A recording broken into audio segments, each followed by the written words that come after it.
Kiteboarding in Cape Town is all about exploring. There are so many spots that you don't know that outperform world famous locations.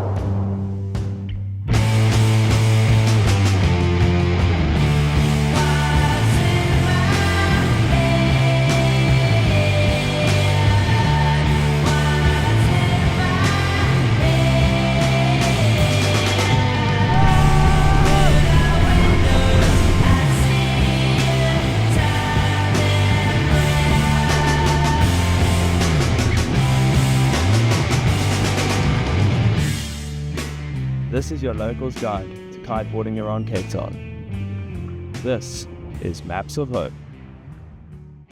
Welcome to episode 4 of Maps of Home. We will be taking you to one of our favorite spots for big air and having a sick session with your mates. But first, let's take a look at all the spots we visited this season. In episode 1, we took you to the best big air training spot Cape Town has to offer. With offshore winds and onshore kickers, Small Bay really sets itself up as one of the best big air spots in the world. I love this spot! In episode 2, we explored the flat blue waters of Shark Bay. This spot is as picturesque as it gets, and you're guaranteed to have an epic session on the water as well as an amazing time flying above Shark Bay Hotel. In episode 3, you saw us take on the 3 best spots along Cape Point, with world-class wave conditions and unique big air conditions.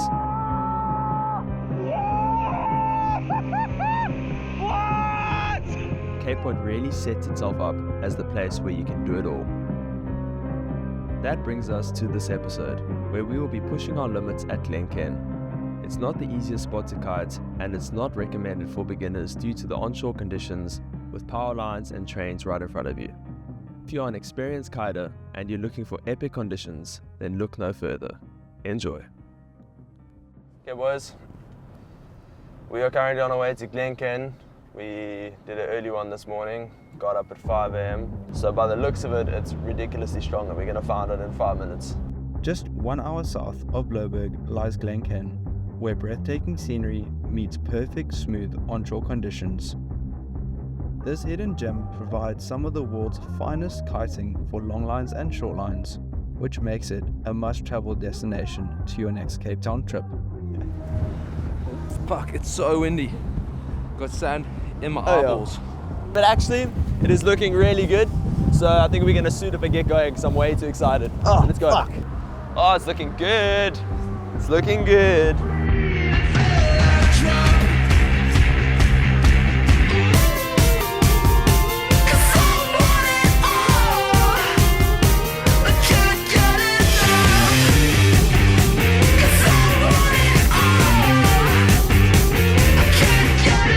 When it comes to doing short lines at Glen, you really have to time it right. It's always better to have a lot of line tension in order to put your kite as low as possible, which is what makes onshore conditions really tricky as you're not hitting a kicker. But what makes Glen so good, even though it is onshore, is that behind the breaking waves there are big flat sections that allow you to generate a lot of speed, resulting in a lot of line tension. Combine that with lofty gusts that come through frequently, it really makes for epic short line conditions.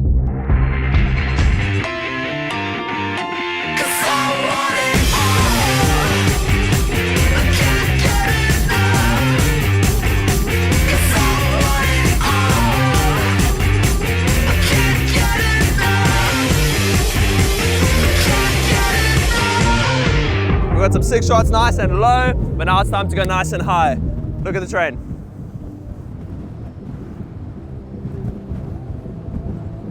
I like trains. And what makes Glen even better for long lines is that on the left-hand side of the bay, there's a corner that has lofty gusts, which is why we love doing all our technical tricks there. It is important to note, it is always better to leave yourself more room than expected for landings in these onshore conditions, especially on the left-hand side of the bay, as it is common to travel a bit further than usual when jumping, which could result in you becoming a train marshal. Seriously. No, I'm just joking. Well, now that you know our local key tips to this spot, you are set to have a fun session with your mates. Let's go.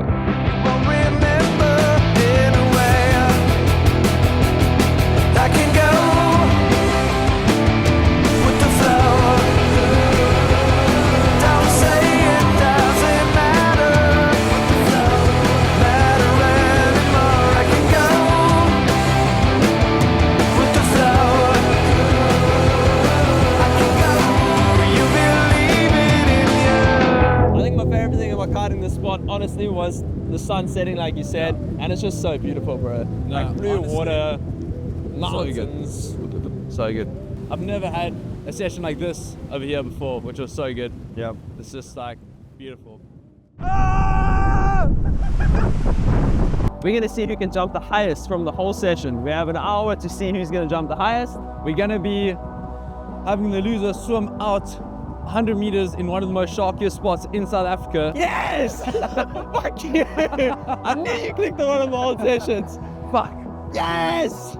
Okay, goodbye, goodbye. No, it's gonna be freezing! Last time I was climbing here, like Luca said, there were sharks everywhere, and also in the front there, they're like this deep in the water. They're not the biggest sharks, but they're sharks.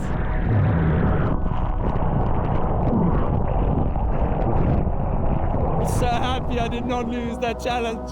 This is the worst forfeit I've ever done or seen. Okay, we did it. Crazy thing out there, knowing that I've seen literal, I think they're bronzies, but like massive 2-meter sharks, and I was just there. Ooh! Okay, ladies and gentlemen, and that is it for Maps of Home Season 2. I really hope you enjoyed watching it as much as we enjoyed making it. It was so cool to go to a bunch of new spots and show you our world. Stay tuned for next season because we might get going on the secret spots. But we're not too sure about that yet. But thanks for watching, and I hope you enjoyed. Yes, and that is a wrap. Wait, you missed the boot handle.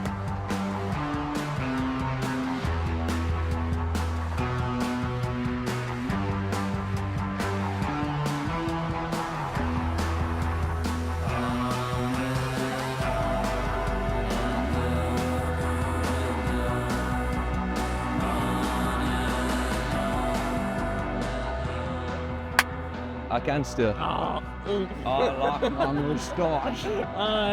bro, that was probably the strongest wind I've ever kited. No way, that was perfect, precise, and clean together. Oh, fuck me, we're gonna have to color go this water lekker blue. Bitch. Holy God, he's tall.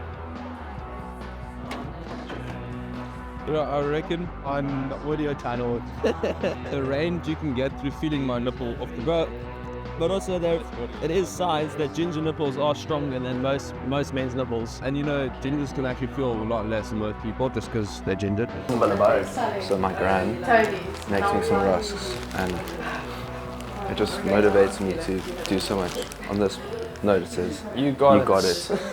And on this note it says, hang in there. This is when I'm hanging onto my kite.